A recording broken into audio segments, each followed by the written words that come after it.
Hello, everyone. This is Fahim Niaz from Graphixly. We wanted to thank you for taking the time to join us today for the Clip Studio Paint Digital Inking webinar presented by Brian Haberlin.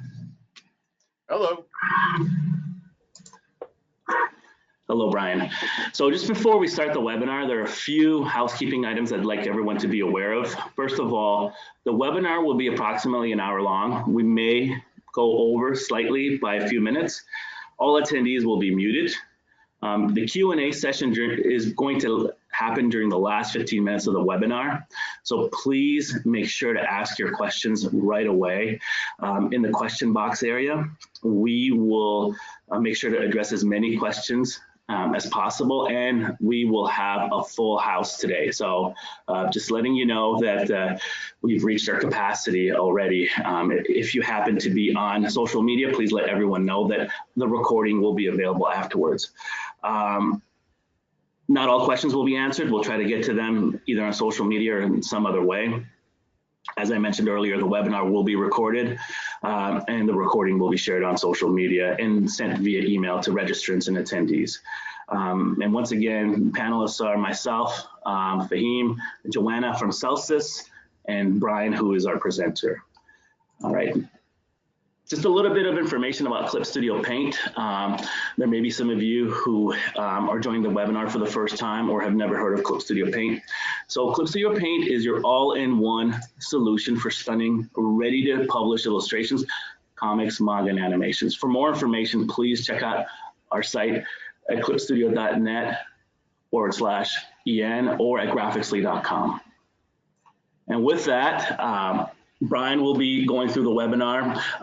His focus will be on digital inking techniques, and the webinar has been brought to you by Graphixly, Celsius, the developers of Clip Studio, and obviously Wacom. And there's a nice picture of Brian using his Wacom right there. And with that, I'm going to pass the baton over to Brian to share his screen.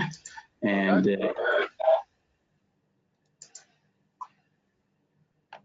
Show my screen. And he'll go on. Thank you very much, guys. All right, guys. Hi, I'm Brian Haberlin. I've been doing comics since 1993. Been a professional illustrator since I was about 18. I have up in front of you some of the work that I do. I run Anomaly Productions, and we do books like Anomaly, Faster and Light. This is an image from a new book called Sonata, black and white. This was from Medieval Spawn, Medieval Witchblade, which just came out, just finished the miniseries. It was a lot of fun. I co-created Witchblade, and it was fun to play with my character again, and I hadn't played with her in a very long time, so that was fun. And these are some of the images from that. This is an image from a charity book we did for the Las Vegas shooting victims called Where We Live. If you guys want to support it, you can Google Where We Live. It raises money for the victims of the shooting. Again, I show this stuff more just to say, okay, he kind of knows a little bit about what he's doing, so that's why I show this stuff. There's a promo picture for a new book we're doing called The Marked, a coven of rune-wielding witches. Faster and Light cover, Faster and Light, Faster and Light, Faster and Light. Boom, boom, boom. And just so you can kind of see what I do for a living. And just real quick, you can find me at these places. And I'm much more posting little tutorials these days, so it's definitely worth checking out. So, all right, let's get to some teaching. This program, Clip Paint Studio, is the program you want to use in doing comics, and the program you really want to use in doing inking and stuff like that. The reason is, as I explained people to it, because if you ink in Photoshop, and I'm sure a lot of people do, it really is a bit of a round peg in a square hole. You have to really know what you're doing. You have to make a real proper brush, and even then, it's not going to do all the things you want to do. This program does what programs should do, which makes things easier that you're working on, not harder. Okay. So let's get into it first, because I promised a couple people on how we do some flatting and things in this program, and then we'll go to inking. We're going to touch on a whole bunch of stuff. I'm sure I'm going to run out of time, but we can always do another one of these later on, and there'll probably be some new tutorials on digital art tutorials as well. So having said that, okay, so right now I have in front of me a beautiful John Buscema cover. Also a good tip for you guys, if you're looking for things to work over or practice on or whatever, Heritage Auctions, which is HA.com, they post high-res images of all the things that they auction. And we're talking about millions of pieces of art from all over the place. Pencils, which I'll show you, because we're actually going to have fun inking a John Buscema pencil here. I'm not doing my own stuff because it's funner to do somebody else's stuff if I'm going to demo some stuff. I get sick of my own work. So we have a cover here right now. Let me go ahead and really quick, I want to show you some real basic stuff in here for flatting colors, which people don't know this program can do. First, let's go ahead and I'm going to get another one of these covers up real quick, just to show you, a lot of people don't know that this program can do these things. So let's go ahead and desktop. There we go, promo, and grab a black and white. There we go.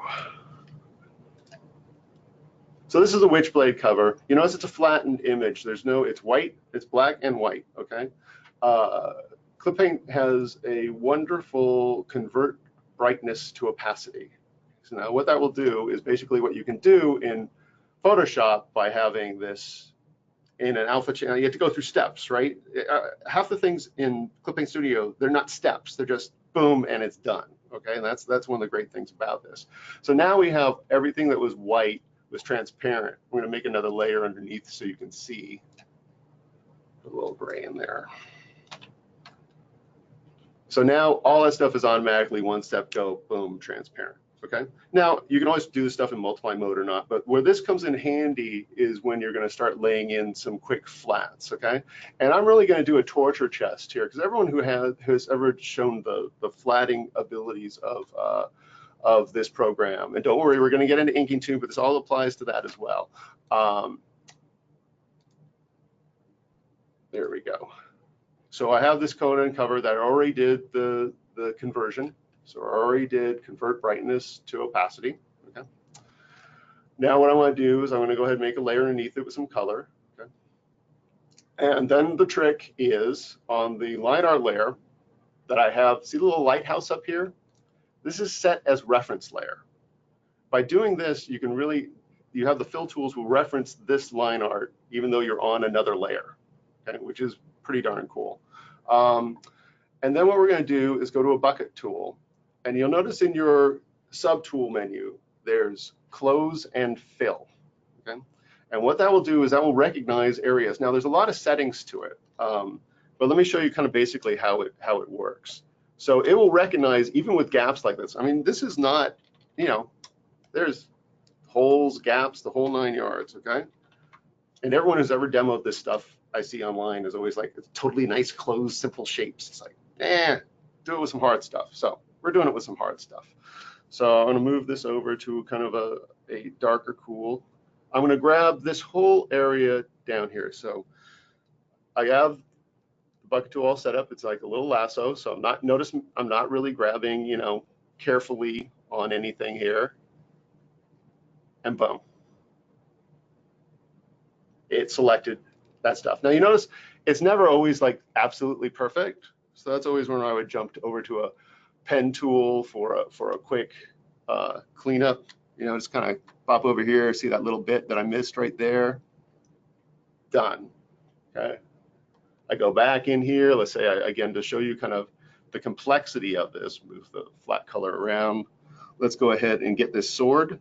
So notice I'm just loosely going around the sword. I'm not being careful. Boom, I got the sword. This will save you so much time. It's not even funny. So boom, boom. I'm gonna go around, grab the shirt. boom. Now you notice again a little overspray over here, but hey, that's pretty darn good. Okay. Notice again this like cool little smoke that that Conan has kind of coming around him like this that John used to do. I'm just gonna grab here, go go from here to here to here, back over here.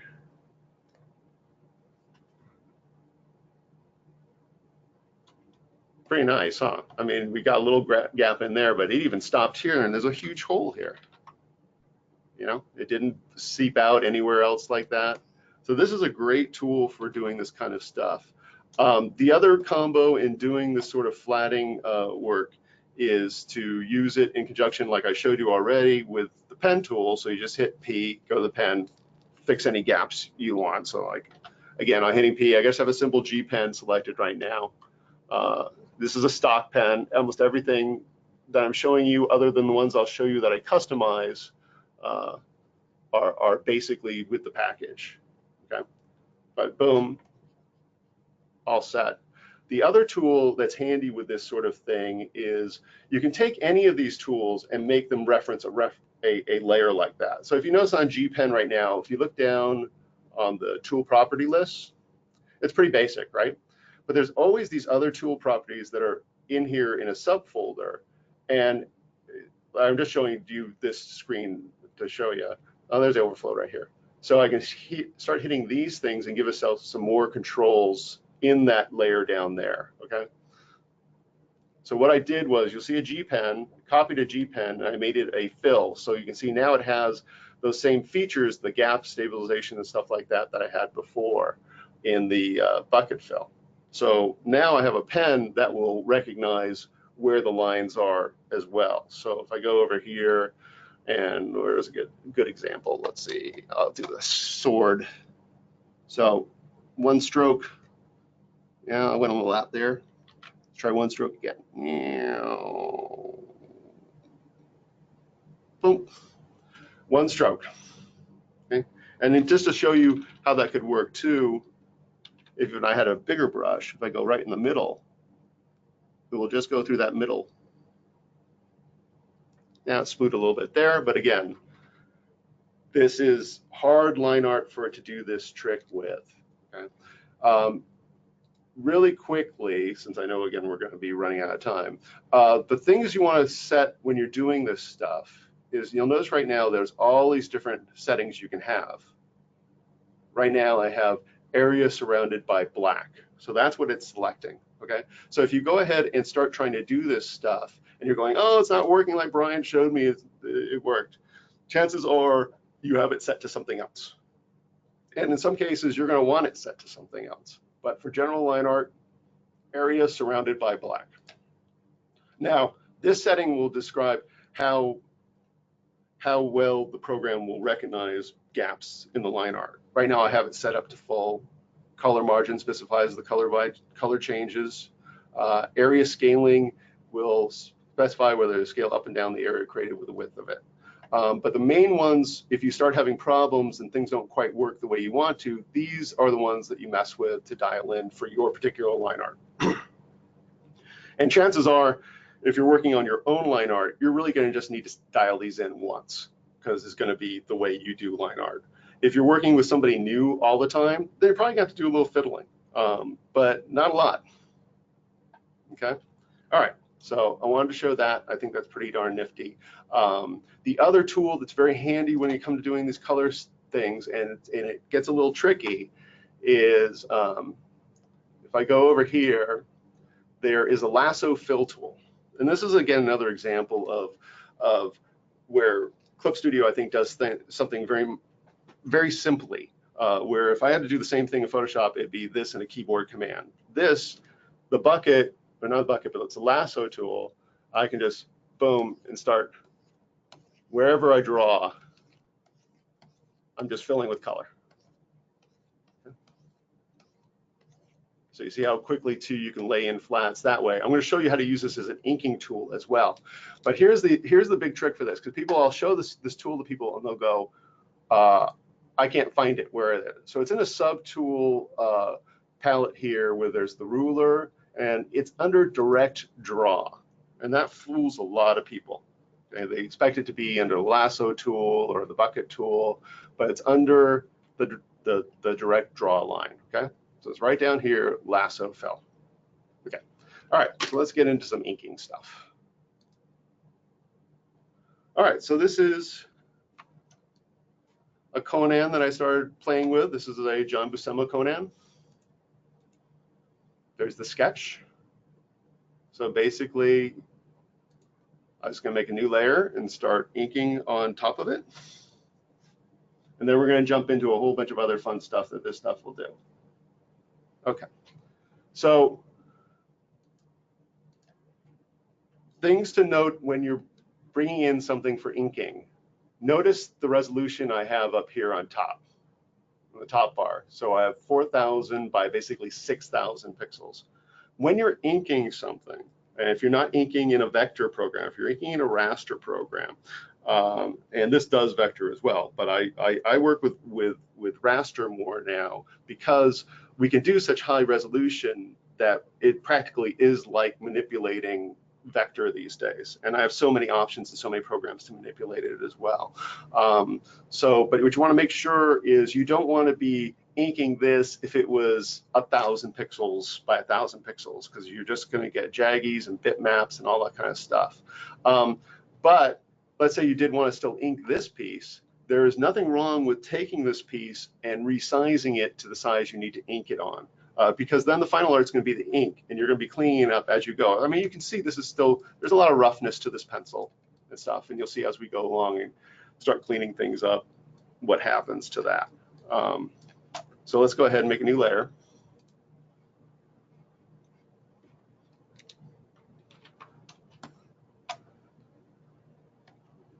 I have a cell, this is an adapted old brush, but if we're just going to use the simple, we can just use the simple G pen. It is a great pen, okay? Let's talk about this, a couple of settings here on the pen. Let's go ahead and get to black. So as I draw, I can get a really nice thick, thin tip, very smooth, that sort of thing. Stabilization is what smooths your work more or less, okay? As you get more and more stabilization, it gets more smoother. There you go.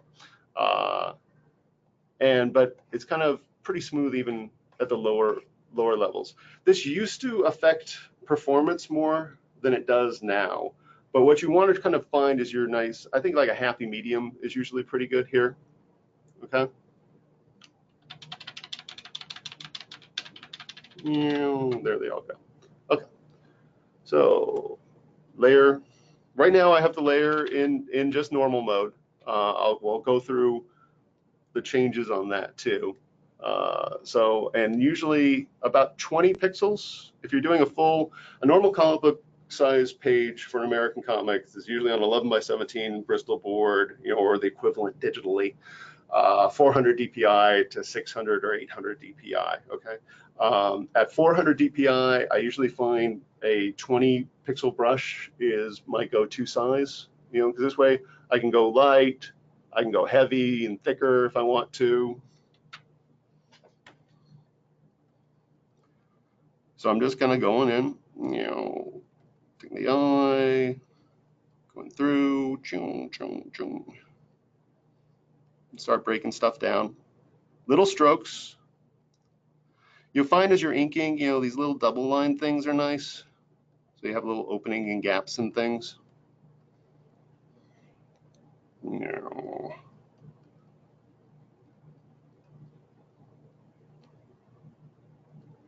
This is really nice to work over John's stuff, and you can get like nice kind of loose stuff. This brush sort of feels like a mix between a quill and a brush, like a sable brush.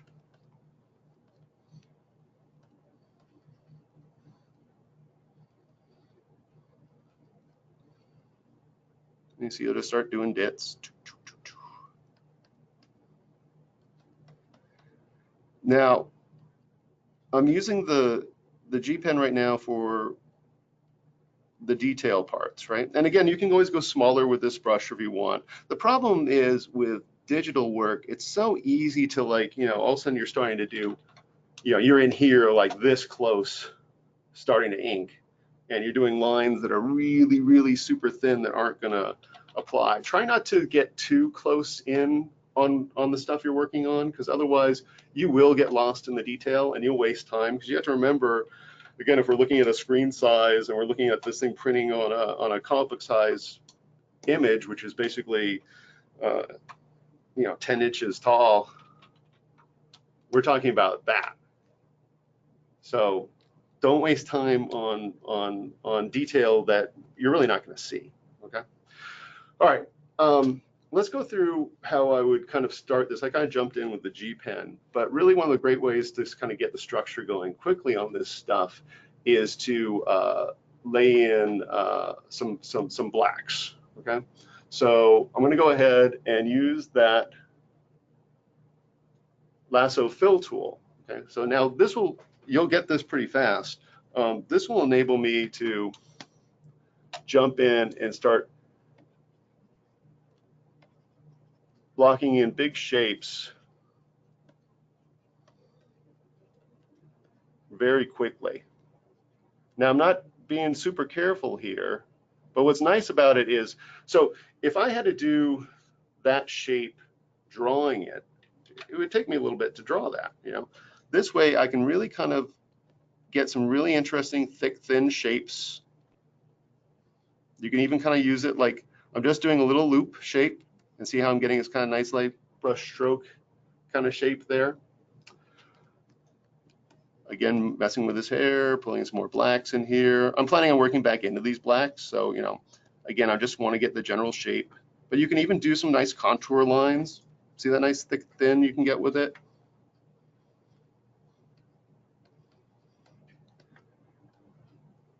So I'm just, again, using lasso fill here. And just, again, it's kind of, it's spotting blacks. But as I said too, this is also a great tool for flatting some things as well. But if I start, you know, laying in stuff on this guy back here, getting some nice shapes, laying some blacks on the monkey.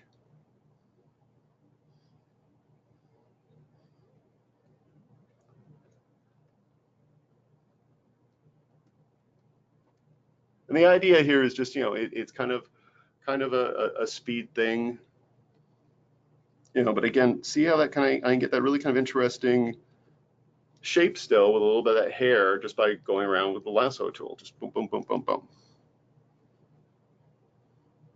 Okay, I'm going to go back to the pen tool.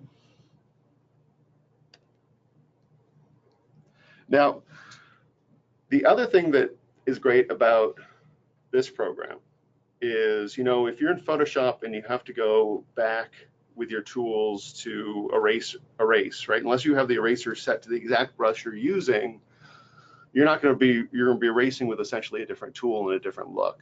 Here, they have a wonderful transparency, so I can just basically go back essentially with my G pen and start doing some negatives or transparencies with that same brush without switching, going in and changing the eraser tool to this, that, and the other thing. This is really a nice option because it's very quick. I can jump over here, go back and forth, and get rid of that stuff. Again, the other good thing too about having, the best thing about having digital inks is being able to have these great whites that you can pull. So I can go in, you know, throw a little couple flyaways, which get really nice. I use the X button to switch to black and white. So I don't know if anyone does real inking, but getting a really nice white in the real world is not the easiest thing in the world. So I'm just throwing lines. What you'll find, I don't know how many people in the audience are seasoned inkers or not seasoned inkers. What you'll find is you're going to be naturally a puller, meaning start and go that way, or a thrower. So I'm starting and I'm throwing it away from myself now. Okay. Just find which works for you. If you're more natural, whatever. I find that if you start inking a whole bunch of stuff, like if I'm inking every day, which I don't ink every day, if I'm inking every day, I can throw or pull or do whatever I want to do. But my general default setting is pulling. Okay. And the techniques that you want to do too when you're doing this stuff. So you want to, I have my hand on I have a Cintiq that I'm working on right now. I have my hand on it. For most small inking, resting on the palm of my hand will give me a lot of control. If you need to throw longer lines, what you'll find is you're often better off just using your whole arm as an arc. That's what will enable you to throw a nice, long, even line. So think about it like sort of, think about it as an arc. So wherever your pivot point is, if your pivot point is a longer pivot point, then you can pull a longer line. Okay. All right. So let's go ahead and get some more of this inking guy done. So I'm just going through. Again, it's really nice having really beautiful line art to mess with.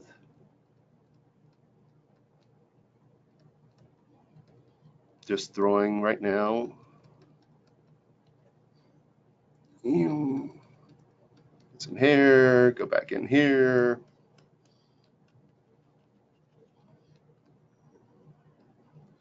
Back down here, give him some of his neck muscles. John's got some interesting expressive lines here, so I'm just going to kind of go with those.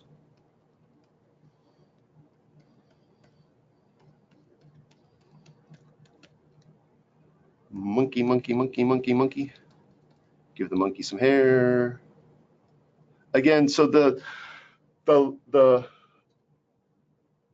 brush right now has thick and thin on. So down here is where you have the subtool palette that has all the different other controls that you can change to. So you have brush tip shape, you have anti-aliasing, you have texture you can throw on here, all kinds of stuff.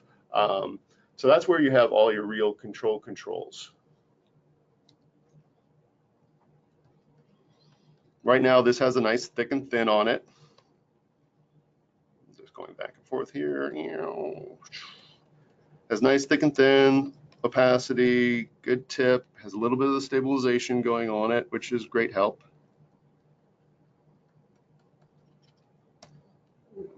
Finish his eye a little bit more. Just kind of hopping around a little bit here. I was going to get a little bit farther on this, and I'm going to show you guys some brush creation stuff.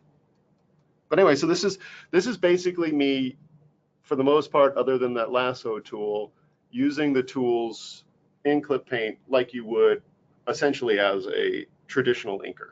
Okay. So let's go into a couple other things. So now we have these nice tones here as well. So let's say we wanted to add some half tones here. Okay. So I'm going to go ahead and make another layer. Boom, there we go. And I'm going to go ahead and go with the lasso tool. I'm just going to kind of grab some areas that I want to have some halftone in. I'm holding the shift key, so I'm selecting several places at once. Here, here. Give him a little bit of his neck there. And then what you do is you take the halftone, drag it over, and you have halftone in the image. Now, what I like about this is, especially if you're working digitally, halftones can be a little tricky. I mean, because if you look at this halftone right now, it's way too fine for probably what we want to do. I usually prefer if I'm going to do halftone, I'm going to do a halftone to show you got a halftone there, okay? But what's great is you can go down here and just go ahead and, okay, so the line frequency is too high. Let's go with a 10 probably. Hit OK. So now I have this here. So I'm going to just undo the halftone I threw in there. I still have my selection, and then drag the new one over. And you can eyeball it and go, oh yeah, that's what I want. You also have the ability to change the angle of it. You have the ability to change the type, and you have the ability to change the density. Density will make it darker. So if I go, let's say 35, You'll see now it gets a little denser than it was before, to show you that a little bit more in a dramatic change. You can see again, see how the dots are getting closer together. So if I undo up now, drag this back over, there you go. Now the other thing too with the halftone layer, so let's say that's the halftone that we want, it's now in a layer with essentially a layer mask. So I can go back in with my pen. You see over here where we have the layer and we have the black here, that's our layer mask. I'm clicking on that.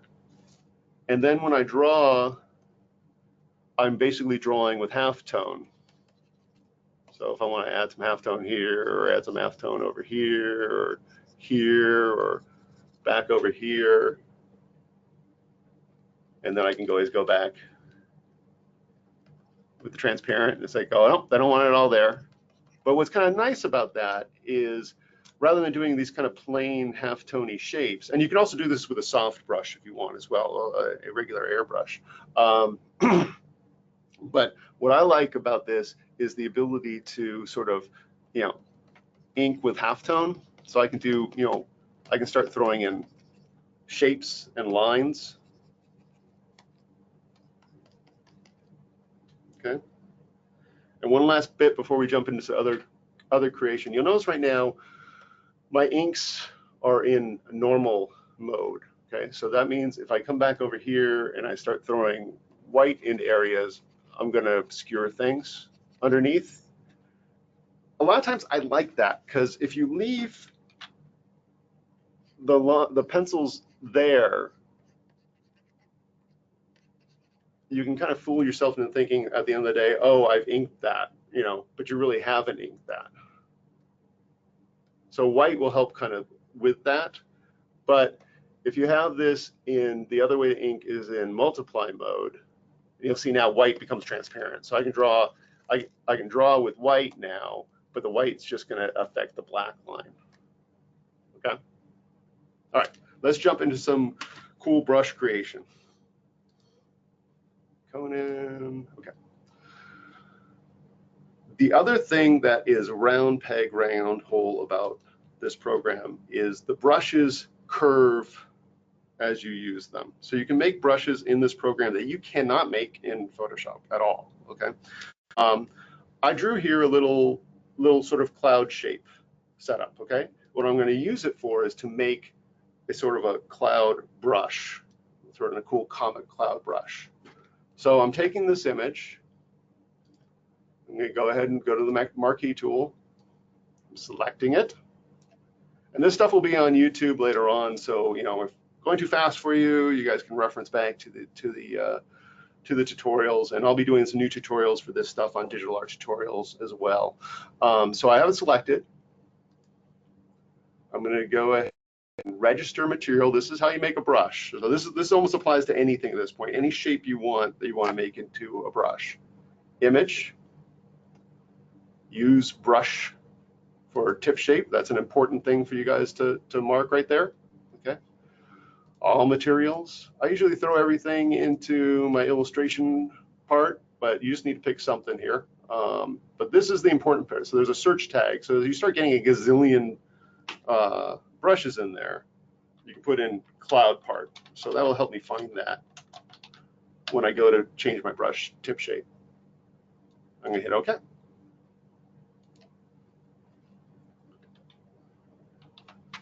All right, I'm gonna make another layer here. Get rid of our cloud.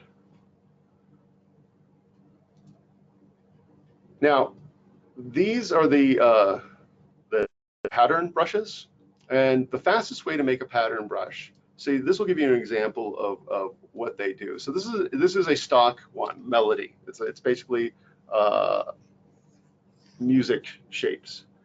But see how that brush actually curves as I take it around. So that's what we want to have in our cloud brush.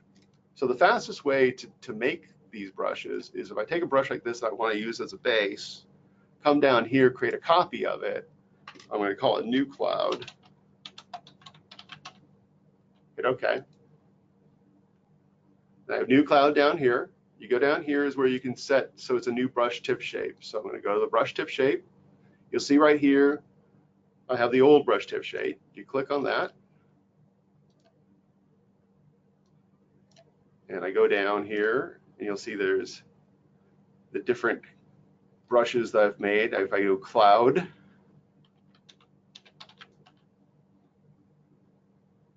you'll see there's a few cloud that I've made before. Grab that. Now, I'm going to close this. Now what I have is the ability to make cloud shapes. And see, I can curve them. I can, again, change the brush size. So we need smaller kind of explosions, you know. If I go, so I'm going from left to right. And if I go left to right, then the cloud, you'll see how the shape goes around. And again, if you go to a bigger brush, the explosion gets bigger and bigger. That's kind of cool. If I go the other way, just so you know, notice how it works. So if I'm going, gotta make another layer. If I'm going from left to right, you'll see it's kind of like the underside of the cloud. If I go from right to left, I get the top part. So let's say I wanted to have that part be the top part, and then I'd go this way if I want the explosion clouds under that size.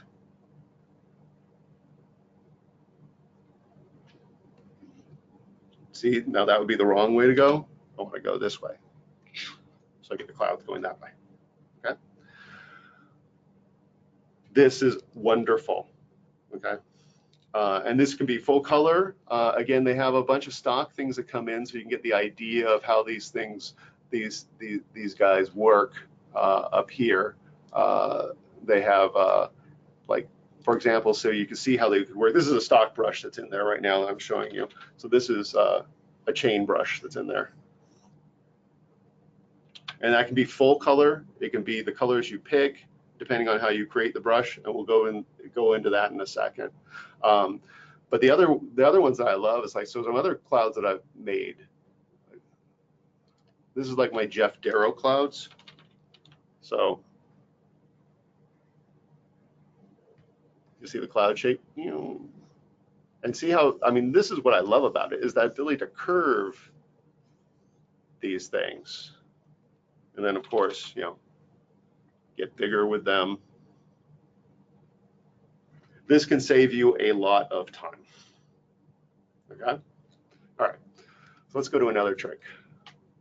The other thing I like about this is that with the ability to take a brush that you capture that's going to curve with you, as opposed to Photoshop where it would just be chunk, chunk, chunk, chunk, it never will curve the brush. It will just be squares of that brush turning. And you can fake it by making them thin and other stuff like that. But you can't actually take a natural brush that you make in the real world and copy it and put it on here. But here you can. So this is the brush stroke right here that we have. Couple tricks for when you guys are making this stuff. If I right click on the menu, you'll see that I get, let's see, where am I at? Convert layer. You want that to be on gray if you want to be able to change the color of a brush as you're working with it via the palette. This is an important tip, okay? Because the first brushes I started doing were in color. And that's meant for like the one I just showed you where there was the gold chain brush that I was just doing. That was built with all those colors in it and stuff and was saved as a color. But if you want to create a brush that then you can make it white, black, gray, whatever, you need it to be in gray. This is a very important tip, okay? This took me a little while to kind of figure out. I don't need to change it because I already have it in gray. Again, the process is fairly similar to what we just did. So I'm going to go ahead and get the marquee tool, select this brush. You can see over here is where I've already been using that brush a bit. So I'm selecting the area. I'm registering the material. Oh God, I'm running out of time way too fast.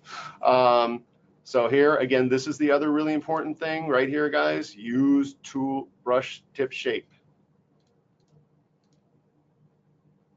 Image materials right here.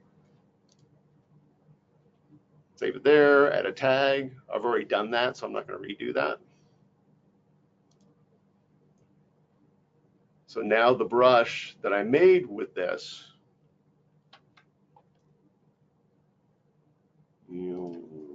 is right here. So again, what's great about it is you get these really beautiful, natural things that curve. Again, you can draw with these.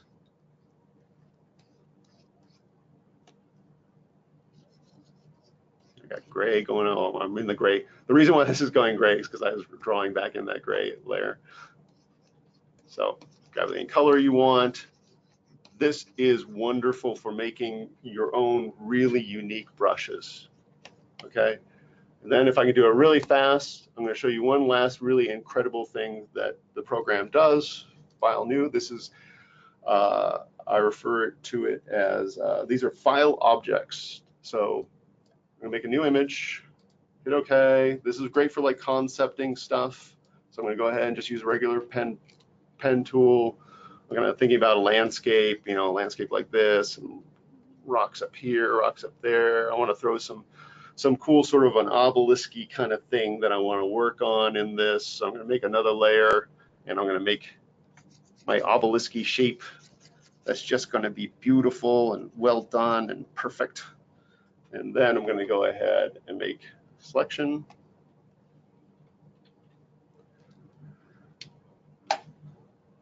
Then what I'm going to do is file object. So I'm going to convert to a file object. I want my selection area. That's good. That's all good. Hit OK. And it will ask you to save it. Save it. Great. OK. Now what I'm going to do is I'm going to duplicate this layer. Duplicate the layer. Duplicate the layer. OK. Go back over here to the move tool. Grab that one. You know, again, I can scale it, rotate it a bit.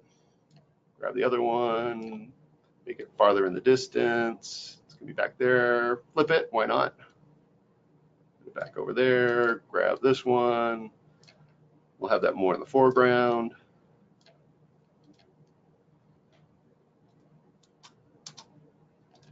Okay. I don't need to see the original one anymore. So now what I'm gonna do now, so you're going, oh great, you just, you know, set up all these wonderful shapes. Well, we can refine these shapes and it will propagate through the file. Right clicking again, going down to file object. This time I want to open the file of the file object. So there it is. So now I'm going to refine it a bit more. In fact, I'm not even going to refine it. You know what I decided I wanted? I want a tree in there instead. So I'm going to take this tree that I already have from this file. I'm going to copy it. I'm going to go back over here to where we got our image. I'm going to paste it in there. It's a little big, so I'm going to scale it down. Put it in there. I'm going to make it a little thinner. Bring it down there. Hit enter. And I'm going to actually get rid of this guy real quick. No. So we just have a nice little tree. I'm going to merge it down. And I'm going to save. Now, watch what happens when I go back to that previous image. They're now all trees. All scaled, all transformed the way I want to transform them. And you can change that to all kinds of different things. And even jumping back to the cloud brushes, I can have 5 cloud brushes within the one brush that we're making. So again, there's going to be a lot more tutorials for this program because this program goes deep and there's a ton of stuff you can do with it. But this should blow your mind a little bit. Fahim, how are we doing time-wise? We're doing great. I think it's a great segue for us to ask questions. So with that, Joanna will unmute herself and she'll ask you a few questions. Okay. Okay, we have a few. Obviously, we can't address all of them, and there's some quick ones and some longer ones. So I'll just start, if that's okay with you, Brian. Yeah. Okay, so quick question. When working on a new project, what canvas size and settings do you use? I use 11 by 17, 600 DPI. Okay. Generally, So is that the standard? Yeah, I mean, most people in the comic industry, it's usually minimum 11 by 17, 400 DPI, and some companies prefer 800 DPI. I believe DC prefers 800 DPI, but 400 DPI works fine. Todd McFarlane has been doing Spawn for decades, and almost every Spawn issue is 300 DPI, 11 by 17. But I pushed him to go 400 now. Okay. The reason for that, guys, just so you know why you want to do it, and why, if you have the processing power to do the 800 DPI, that gives you more options with that line art. Let's say you do a page and someone goes, "Oh, that's awesome. Let's make a poster out of it." Okay. At 800 DPI, you could do that. At 400 or 300, you start stretching it a little bit. Okay. Next, we have two recap questions, very quick. One is, could you please show again where to get the lasso fill tool? That's a good one, isn't it? That was one that took me a while to find that one myself. So you'll notice it changes the front here. So under the subtool here, so if you see, usually you'll have the rulers here. So in the same subtool palette with the rulers, there's frame, saturation, stream, there's direct. That's where you have your line, your curve tool, your polyline, and it's lasso fill is what you want. Okay. Next recap question once more. Would you please show again how to switch from the white paper to transparent? Okay. Let's get something that has something like that. Hang on a second. File open. Let me grab one of my grayscales. There we go. That's a good looking pirate sci-fi group, isn't it? Anyway, so the easy way to deal with this is you just go edit right here, convert brightness to opacity. And when you do it, you'll see, boom, you'll start seeing the checkerboards beneath it. Okay? Okay. Then we have a question that was asked by different people. It's the same one. Do you have any advice on converting from traditional inking to digital inking?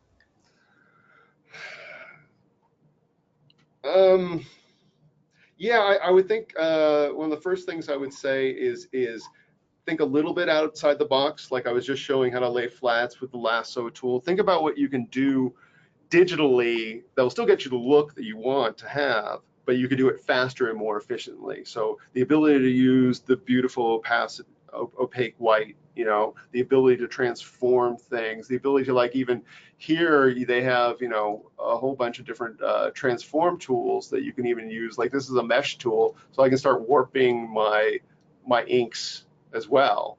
So you have to think a little bit outside the box. But the other thing I would say too is just make sure you ink not super zoomed in. A lot of people, when they first start transitioning from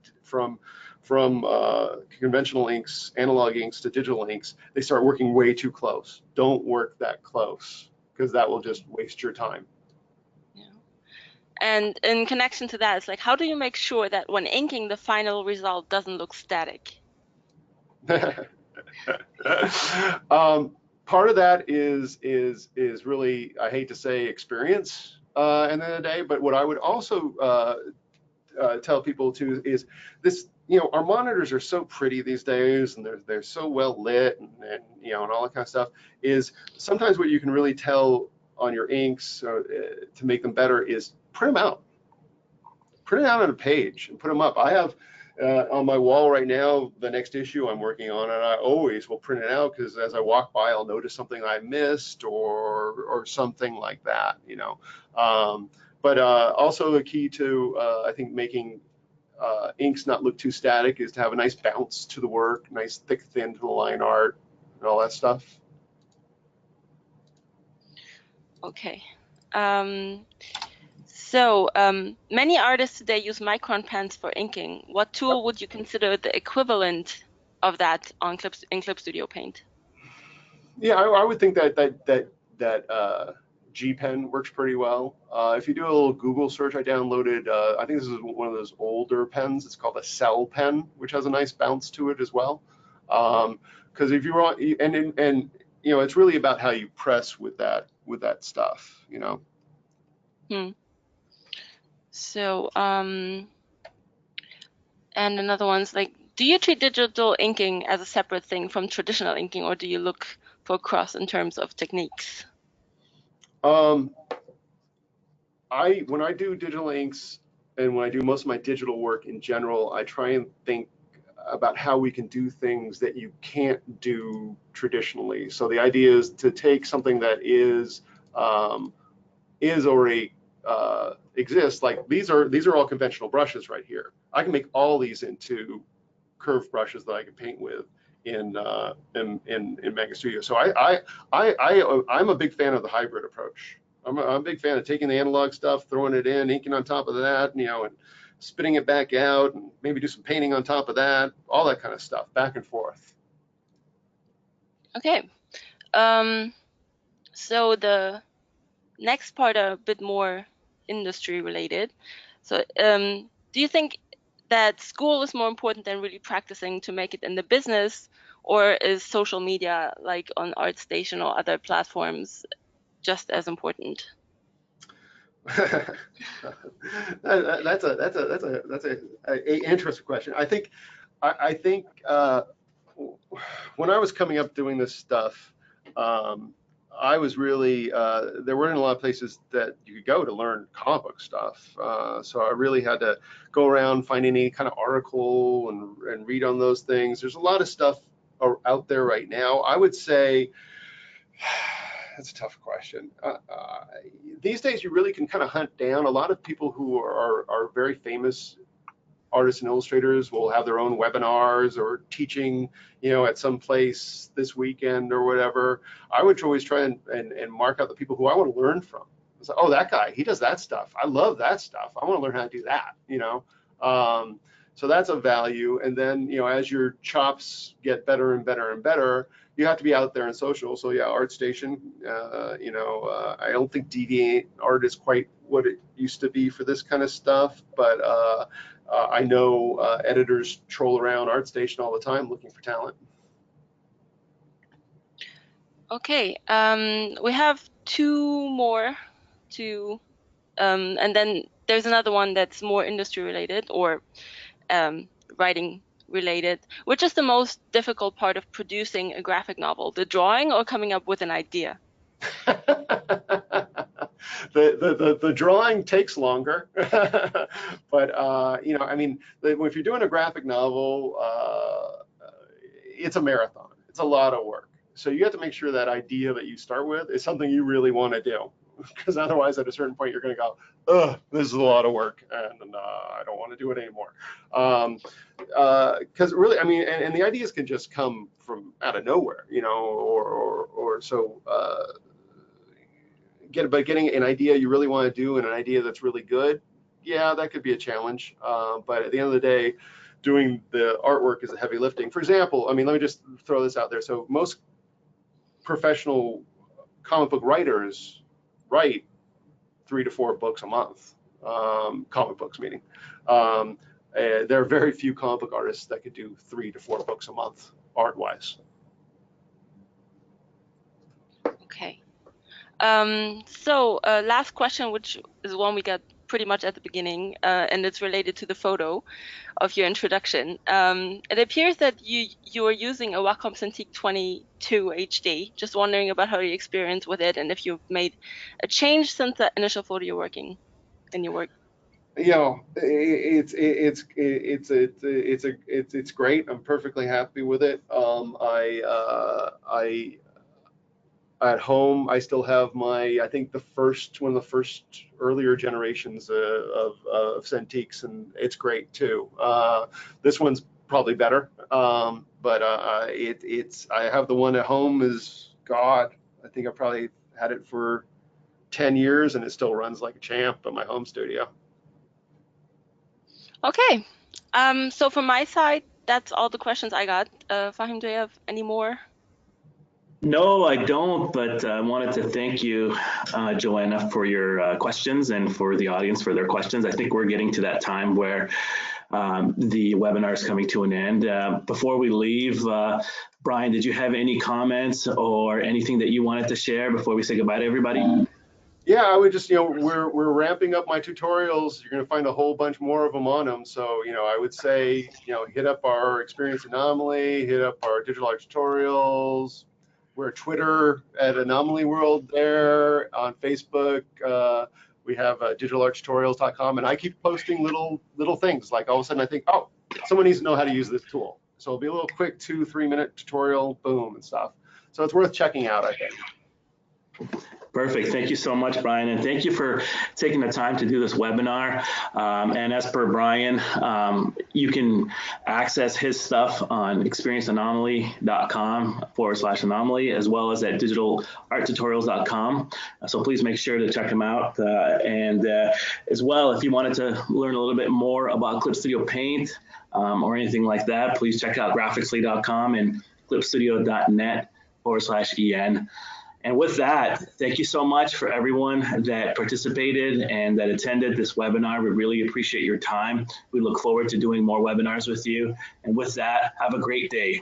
Thanks, Bye-bye. guys. Bye-bye. Thank you.